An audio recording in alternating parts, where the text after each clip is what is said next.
आप सबका हमारे YouTube चैनल पर स्वागत है। अपने जो शिक्षण विधियों का क्रम जो चल रहा है उसमें नेक्स्ट जो शिक्षण विधि है वो है ड्रेकाली शिक्षण योजना या ड्रेकाली शिक्षण विधि। अब ड्रेकाली जो शिक्षण विधि है इसके प्रवर्तक जो हैं, चाहे अपन ये कह दें जनक जो हैं वो हैं ड्रेकाली। इस कारण इनके जो प्रवर्तक या जनक के नाम पर इस मेथड का नाम जो है वो क्या रखा गया, ड्रेकाली शिक्षण विधि। अब ये ड्रेकाली शिक्षण विधि जो है ये इन पे वर्क करती है। जो छात्र मानसिक विकारग्रस्त हैं, मानसिक विकारग्रस्त, उनको टीचिंग करवाने के लिए जो मेथड जो है वो ड्रेकाली द्वारा ड्रेकाली शिक्षण विधि के अंतर्गत दिया गया। इस मानसिक विकारग्रस्त में क्या होता है कि जो 4 वर्ष से 19 वर्ष तक के जो छात्र हैं, 4 से 19 वर्ष का जो एज ग्रुप है और मानसिक विकार से ग्रस्त है, उनको शिक्षण की जो विधि जो है वो है ड्रेकाली शिक्षण विधि। इस विधि में क्या होता है, जो छात्र जो होते हैं उसकी स्वयं की भाषा होती है, स्वयं की भाषा होती है। चाहे अपने ये कह दे कि वो भाषा का केंद्र बिंदु स्वयं होता है, यानी अपने को ही समझना पड़ेगा कि वो जो छात्र जो है वो अपने को क्या कहना चाह रहा है। तब अपने उसकी बात समझ जाएगी तो अपने को क्या हो जाएगा कि उसका संकेत या उसकी भाषा जो है वो अपने तक डिलीवर होने लगेगी। तो ड्रेकाली शिक्षण विधि में क्या होता है कि इसके प्रवर्तक जो है वो कौन है, ड्रेकाली है। फिर उसके बाद में मानसिक विकारग्रस्त छात्रों के लिए ये ड्रेकाली शिक्षण विधि को अपने प्रयोग में लेते हैं। कौन से आयु वर्ग के लिए पढ़ाते हैं, तो 4 से 19 साल के लिए। और छात्र जो है वो खुद अपनी भाषा का क्या होता है, केंद्र बिंदु होता है। इनको शिक्षण के दौरान जब अपने पढ़ाते हैं तो इनको क्या रखा जाता है, खेल संगीत आदि में व्यस्त रखा जाता है, आदि में व्यस्त रखा जाता है। चाहे मैं ये कह दें कि खेल संगीत इनके माध्यम से उन बच्चों को ज्यादा से ज्यादा सिखाया जाता है। एक ये ध्यान रखना, मानसिक विकार से जो ग्रस्त होते हैं उनके लिए अपने जैसे स्पेशल पीरियड है, तो स्पेशल पीरियड जब करते हैं तो बहुत ही पोलाइट अपने वो नेचर होना जरूरी है, क्योंकि मानसिक विकारग्रस्त जो छात्र है उसको एक ऐसा इन्वायरमेंट देना है कि ताकि वो बच्चा उस इन्वायरमेंट में पहले तो अपने आप को ढाल सके और फिर वो इजी वे में क्या कर सके, किसी भी चीज को वो सीख सके। इसलिए उनके लिए स्पेशल पीरियड होती है। जैसे नॉर्मल जो है तो अपने तो क्या होता है, दूसरी बार कोई पूछ लिया तो इरिटेट हो जाते हैं बच्चों में, तो अपने जो है वो मानसिक विकार के बच्चों को नहीं अध्यापन करवा पाते, उनके लिए अलग से पीरियड होती है, उनको अलग मेथड से उनको सिखाया जाता है। जैसे अपने जो एवरेज जो स्टूडेंट होते हैं उनको अपने पढ़ाते हैं 90 से 110 के आईक्यू के बीच में, वो यदि 2 बार पूछ लेते तो अपने इरिटेट हो जाते हैं। जबकि ये मानसिक विकार से ग्रस्त जो है वो तो ऐसे मान लो 0 से 70 के बीच की लाइन आ गई, 0 से 25, 25 से जो अपने आईक्यू चार्ट है, तो उन लोगों के लिए उन बच्चों को बहुत ही पोलाइटली पढ़ाना, अध्यापन करवाना, वो जो मेथड है वो कौन सा है, ड्रेकाली शिक्षण विधि से। उसके बाद में सेकंड जो है वो है विनेटिका शिक्षण योजना। विनेटिका शिक्षण योजना कह दो, विनेटिका शिक्षण विधि कह दो। ये विनेटिका जो है वो अमेरिका में शहर है, अमेरिका में शहर ये विनेटिका। और इस विधि के प्रवर्तक जो है वो है वॉशबर्न। कौन है, वॉशबर्न। अब देखो यदि हमने सोचे विनेटिका शिक्षण योजना के प्रवर्तक जो है वो कौन है, वॉशबर्न है, और ड्रेकाली शिक्षण योजना की बात करें तो ये ड्रेकाली है। अब ड्रेकाली जो है वो वर्क करती है मानसिक विकारग्रस्त छात्रों को अध्यापन करवाने पर।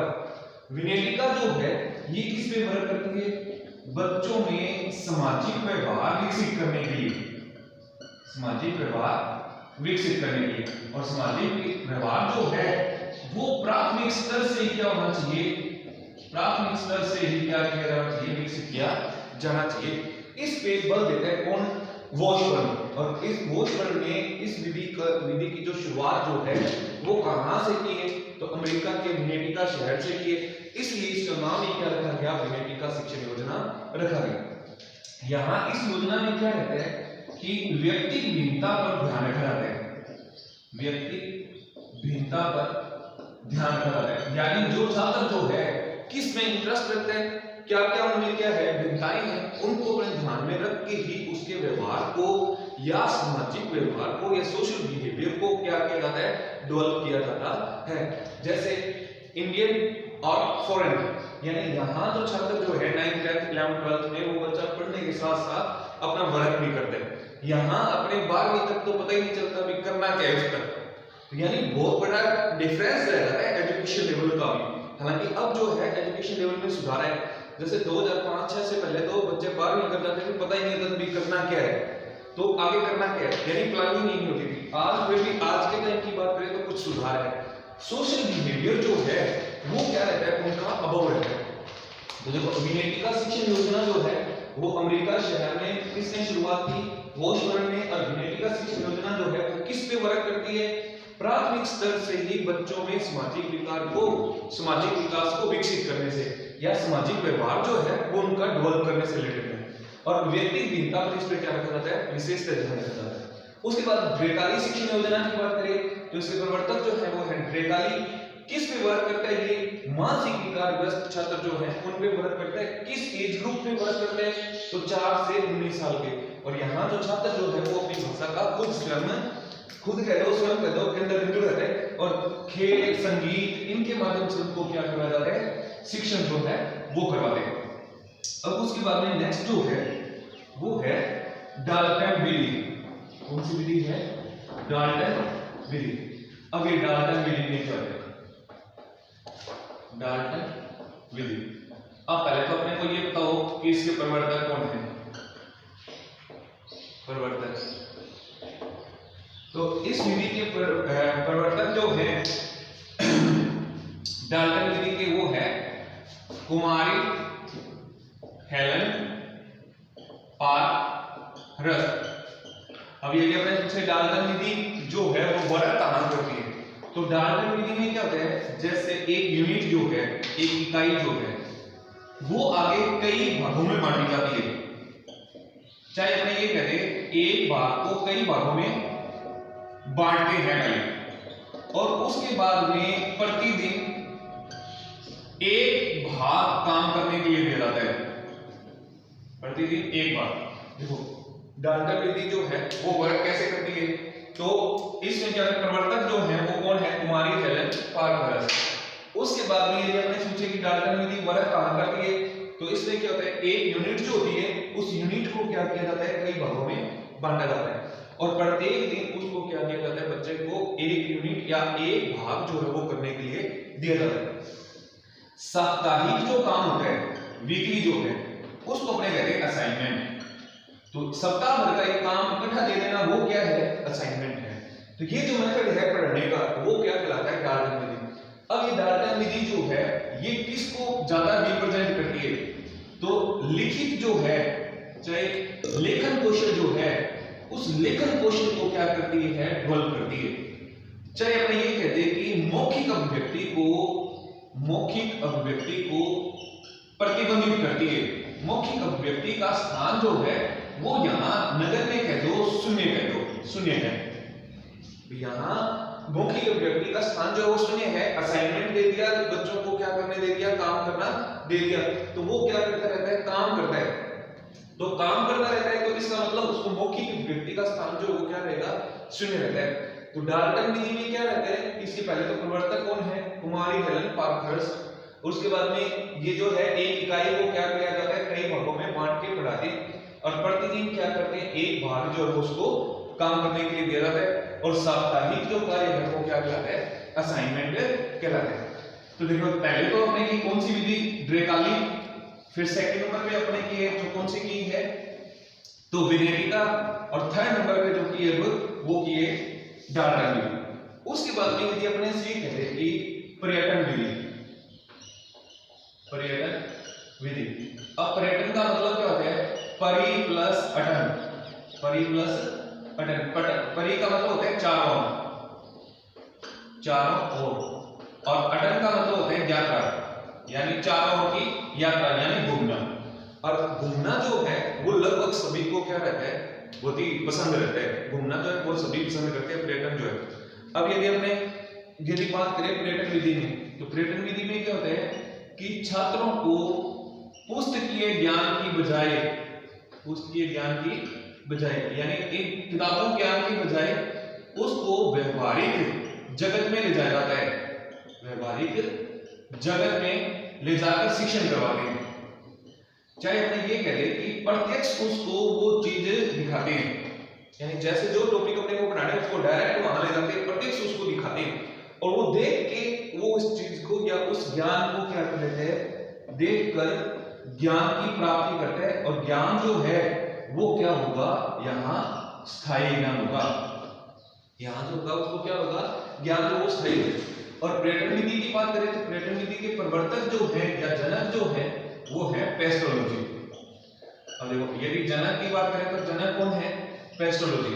अब पर्यटन विधि में होता क्या है कि उसके ज्ञान की बजाय व्यवहारिक जगत में ले जाके वहां क्या किया जाता है, शिक्षण करवाया जाता है, प्रत्यक्ष उस वस्तु से डायरेक्ट छात्रों को दिखाया जाता है, यानी देख के बच्चा जो है वो ज्ञान जो है वो स्थायी ज्ञान की प्राप्ति करता है।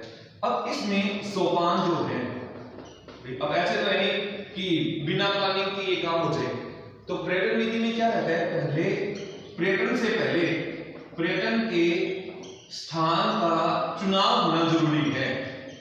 कि देखो बच्चे अपने को बच्चों को ये बताना पड़ेगा कि अपने जो साथ जो एजुकेशनल टूर जो है वो यहाँ ले जा रहे हैं, अजमेर ले जा रहे हैं या जोधपुर ले जा रहे हैं, आगरा ले जा रहे हैं, जहां भी एक पार्टिकुलर प्लेस जो है वो पहले क्लियर करना होगा। तो उसके बाद में छात्र जो है वो गेस करेंगे हाँ या ना। जैसे मान लो अजमेर कर रहे हैं बच्चे, अजमेर घूम के आए हुए, तो वो वहां के लिए एग्री नहीं होंगे, इसलिए पर्यटन के लिए स्थान का चुनाव जो है वो सबसे पहले करें। फिर उसके बाद में है पर्यटन की तैयारी। अब अपने को कहते हैं कि पर्यटन के लिए लेके जाने और तैयारी में क्या आएगा, कितने पैसे लगेंगे, कितना क्या है, अपने ये कहते हैं कि पूर्व की जो तैयारी जो है, चाहे वो साधन करना है, रुपयों को कलेक्ट करना है, वो सारे काम जो है वो पर्यटन की तैयारी में आएंगे। फिर उसके बाद में क्या होता है, पर्यटन संगठन, यानी छात्रों का एक ग्रुप बना के जिससे पर्यटन जो है सही चले। एक अध्यापक तो सारा काम मैनेजमेंट नहीं कर पाएगा, चाहे का प्रभारी इसके पास रहेगा, नाश्ता जो है इसके पास रहेगा, धर्मशाला का इसके पास रहेगा, रुपए पैसों का हिसाब इसके पास रहेगा, यानी एक उत्तरदायित्व तो छात्रों को सौंपना वो क्या है, पर्यटन संगठन है। और उसके बाद में पर्यटन जब लिखवा ले तब उसके बाद पर्यटन से वापस आने के बाद में उनको एक प्रतिवेदन या रिपोर्ट लिखने को कहना चाहिए कि उन्होंने इतने दिनों में क्या सीखा है, यानी 3 या 4 दिन का जो एजुकेशनल टूर जो हुआ है उन्होंने 3 या 4 दिन में क्या सीखा, तो वो क्या कहलाएगा, रिपोर्ट जो है उन बच्चों से लिखवानी जरूरी है। यानी प्रतिवेदन जो है वो बहुत ही इंपॉर्टेंट रोल है कि वो बच्चे अपने को बताएंगे कि हमने कितने दिनों में ये चीजें सीखी। अब इस पर्यटन विधि की बात करें तो दोष क्या है, देखो सबसे बड़ी दिक्कत तो ये है कि पर्यटन में छात्रों को ध्यान से ले जाना और वापस लाना,